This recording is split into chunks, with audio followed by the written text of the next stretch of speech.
નમસ્કાર મિત્રો, ફરીથી સ્વાગત છે તમારું આજના નવા વિડીયોમાં અને આપણી ચેનલમાં। મિત્રો, અડધી રાતનું અજવાળું, દિલ ચીઝ ક્યાં હે આપ મેરી જાન લીજીએ। સવારથી માસ્ટરજી નસીમને તબલાના તાલ સાથે ઘુંઘરૂની રમઝટનો સૂર એક કરવા મહેનત કરતા હતા। શબનમ બાનુના કોઠા પર ઘણી નર્તકી હતી, પણ નસીમની નજાકત જ કંઈક ઓર હતી। શબનમ બાનુ તેના બુઢાપાની લાઠી સમજતા હતા। નસીમને તેના તીખા નાક નકશા અને કોઈ અપ્સરાને શરમાવે એવા ભરાવદાર ઉરોજ અને પાતળી દેહલતા દરેક કોઠા પર આવનારા પુરુષને લાળ ટપકવા મજબૂર કરતા હતા। હવે આવનારા નજીકના જ ભવિષ્યમાં તો નસીમની નથ ઉતરવાની રસમ રાખવાની છે, તેથી જ તેના જૂના ફકીરને આ કામનો પવિત્ર દિવસ નક્કી કરવા બોલાવ્યા હતા। ફક્ત 7 વર્ષની બાળકી હતી ત્યારે રૂકચ્યાનો શોયર તેને લખનૌથી અહીં લાવ્યો હતો। તેના મા બાપ કોઈ અકસ્માતમાં મૃત્યુ પામ્યા હતા। ત્યારથી આ રૂપાળા ચહેરાને તેજાબી બનાવવાની જવાબદારી રૂકચ્યાને સોંપી હતી। રૂકચ્યા બાનુ એ જ નસીમને નાનપણથી મોટી કરી હતી। શબનમ બાનોના કોઠામાં વર્ષો પહેલા તેની અમ્મી જાન પણ કામ કરતી હતી।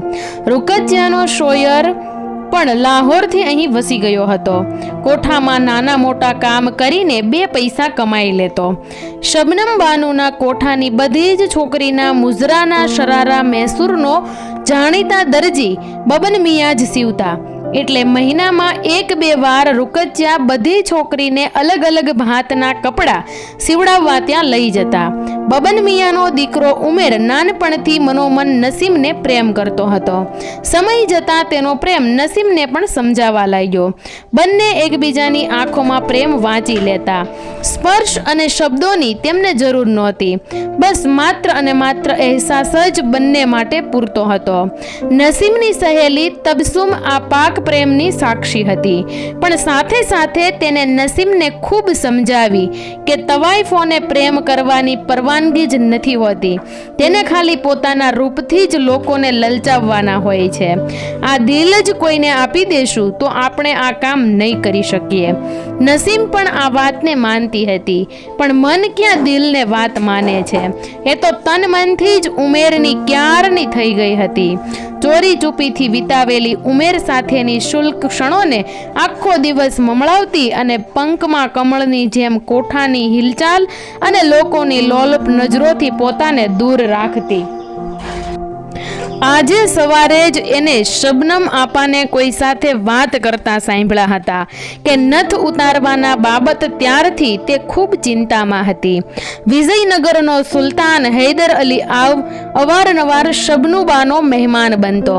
નસીમનું નૃત્ય અને તેના દીદારનો તે પણ રસ્યો હતો। નસીમના હાવભાવ અને તેના સાગર જેવા અફાટ નયનોમાં હંમેશા ડૂબી જવાની તમન્ના સેવતો। હૈદર અલીના આ લગાવની શબનમ બાનુ અને રૂકચ્યાને અંદાજો હતો જ, એટલે જ નસીમની નથ ઉતારવાની બોલીમાં હૈદર અલી આગળ જ હશે એવું અનુમાન લગાવી મનમાં પોરસાતા। હૈદર હંમેશા નસીમની નજીક આવીને તેના દિલની વાત જણાવવા ઈચ્છતો, પણ નસીમ શરમાઈને તેનાથી દૂર ચાલી જતી। નથ ઉતારીને તે કાયમ માટે તેની બનાવી લેવાના મનસૂબા ઘડતો। વળી આ પ્રેમ રસ્તામાં કોઈ બીજું તો નથી ને? તેની તપાસ માટે તેના હજુરિયાને નસીમ પાછળ રાખ્યા હતા। ઉમેર અને નસીમે એકમેકના થવાના કોલ આપી ચૂક્યા હતા, પરંતુ આ પ્રેમી પંખીડા પોતાના પ્રેમનો આશિયાનો બનાવી શકશે કે કેમ તેની મથામણમાં હતા। વળી અહીંની દુનિયાથી દૂર જઈને સંસાર માંડવા પણ ખૂબ પૈસાની જરૂર પડવાની હતી। હવે તો તેઓની પાસે ફક્ત 3 મહિનાનો સમય જ હતો। હૈદરના ખબરી નસીમ અને ઉમેરને સાથે જોઈ ગયા હોવાથી આ સમાચાર હૈદરને આપ્યા। ઉમેર ચામાંથી માખીની જેમ તે કાઢી નાખશે। યાર ઉમેર, હું તારા માટે એક ઝકાસ નુસ્ખો ગોતી આવ્યો છું। તારી બધી મુશ્કેલી આ એક જ કામથી દૂર થઈ જશે। પછી તું અને તારી નસીમ જીવનભર સુખેથી રહી શકશો। ઉમેરના ખાસ મિત્ર ગુડ્ડુએ ઉમેરની મુશ્કેલીનો અંત આણવા નુસ્ખો જણાવ્યો। આ તરફ નસીમને ઉમેર પર પૂરો ભરોસો હતો, પણ કોઠાની દુનિયાથી દૂર તે શાંતિથી પોતાની જિંદગી વિતાવી શકશે? બાળપણથી જ સુખ એની જિંદગીથી 2 કદમ આગળ જ ચાલતું. બાલ્યાવસ્થામાં આ કોઠામાં સારું ખાવા પીવા અને પહેરવા મળતું, ત્યારે તો તેને ખૂબ ગમતું. પણ છેવટે આ ભ્રમ પણ ભાંગી ગયો જ્યારે તેને સાચી હકીકતની જાણ થઈ. તેને પણ હવે ખૂબ પૌષ્ટિક ખોરાક આપવામાં આવતો, વળી રોજ બદામના તેલથી મર્દન અને કેશને જડીબુટ્ટીનો ધૂપ અપાતો. આવા લાલન પાલનથી નસીમનું સૌંદર્ય ખૂબ નિખર્યું હતું. આઈનામાં પોતે જ પોતાનું સૌંદર્ય જોઈને લજવાઈ જતી, પણ એ વિચારતી કે આ રૂપનો માલિક જો ઉમેર સિવાય કોઈ બીજું બનશે તો ખુદા કસમ હું મોતને વાલું કરી લઈશ. ગુડ્ડુ મિયા સાથે મળીને ઉમેરે ભાગીને નિકાહ કરવાનો સગળો બંદોબસ્ત કરી લીધો.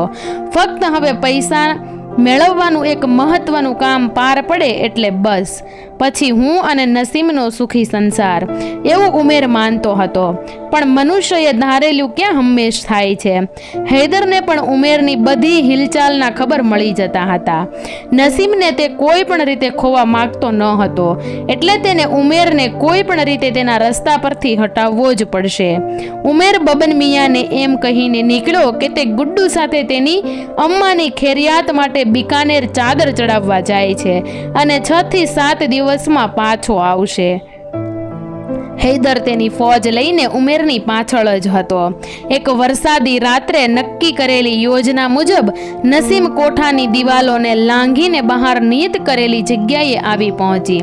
પૂનમની રાતનો આફતાબ જોઈને તેને ઉમેરના આલિંગનની તડપ લાગી. હવે તો બસ મને મારો પ્રિયકાર મળે અને હું તેના આગોશમાં પીગળી જાઉં અને મારું સ્ત્રીત્વને પામું. આવનારી એક પળ તેના માટે વર્ષ સમાન લાગતી. બીજી તરફ રખેને ઉમેર તેના મનસૂબામાં કામયાબ નહીં થાય તો એવા ડરામણા વિચારો પણ તેને સતાવતા. ત્યાં જ ઝાડની પાછળ કોઈની હિલચાલ સંભળાણી. તેની નજર સામે હૈદર અલીને જોઈને તેનું રક્ત જાણે વહેતું અટકી ગયું હોય તેમ તેને લાગ્યું. હૈદર પણ તેને બેઇંતહા મોહબ્બત કરે તે તેને ક્યાં ખબર હતી. બરફના ચોસલાની જેમ તેને તે આખી પીગળી જશે. ત્યાં જ તેને ઉમેરને આવતા જોઈને દરિયામાં ડૂબતી વ્યક્તિને સહારો મળે તેમ લાગ્યું. ઉમેર લગભગ તેની બાજુમાં આવી ગયો. હૈદરે નસીમનો હાથ ઉમેરના હાથમાં આપતા કહ્યું કે ઉમેર તને દિલ ફાડીને પ્રેમ કરે છે. તારી સાથેના સોનેરી સપના સાચા કરવા તેને તેના શરીરના અંગની પણ પરવાહ ન કરતા તેનો ગુર્દો વેચીને પૈસા ભેગા કરવાનો હતો. હું તારા પ્રેમમાં પાગલ એને મારી રાહમાંથી હટાવવા માંગતો હતો. સમયસર મને સચ્ચાઈની જાણ થઈ અને મારું ઝમીર મને પોકારી ઉઠ્યું કે દાયકાઓથી અમે સુલતાનોને કારણે જ તવાઈફોના કોઠાનો જન્મ થાય છે. આજે પહેલીવાર કોઈ તવાયફ બનતી છોકરીનો સંસાર મંડાતા રોકવાનું હું નિમિત્ત શું કામ બનું? વળી તને સાચા દિલથી પ્રેમ કર્યો છે. તારા સુખને રોળીને મારો આશિયાનો કેમ બનાવી શકાય? નસીમ, તું ઉમેર સાથે સુખી રહે અને આ સોના મોહરથી ભરેલો બટવો તને કામ લાગશે અને મારા જ હજુરિયાઓ તમને અહીંની દુનિયાથી દૂર સુધી મૂકી આવશે. નસીમ હૈદરની ઉદારતા પર વારી ગઈ અને ઉમેરનો હાથ પકડી ચાલવા લાગી. ત્યાં જ અડધી રાત્રે પણ પ્રેમ અને સ્વતંત્રતાની પ્રભાતનું અંજવાળું ફેલાઈ ગયું. મિત્રો, અમર દ્વારા આપવામાં આવેલી આ કહાની જો તમને પસંદ આવી હોય તો વિડીયોને લાઈક કરજો, તમારા મિત્રો અને પરિવારજનો સાથે શેર કરજો અને બાજુમાં આપેલા બેલ આઇકનને પ્રેસ કરી ઓલ પર સિલેક્ટ કરી લેજો, જેનાથી આવનાર આવા જ નવા વિડીયોની નોટિફિકેશન અમે તમારા સુધી પહોંચાડતા રહીએ. અને હા, ખાસ આ કહાની વિશે તમારું શું કહેવું છે તે કમેન્ટમાં લખવાનું ભૂલતા નહીં અને અમારી ચેનલને સબસ્ક્રાઈબ કરવાનું ભૂલતા નહીં. ફરી મળીશું એક નવી કહાની સાથે, એક નવી વાત સાથે. ત્યાં સુધી તમે તમારું ધ્યાન રાખજો, ખુશ રહેજો અને ખુશ રહેવા દેજો.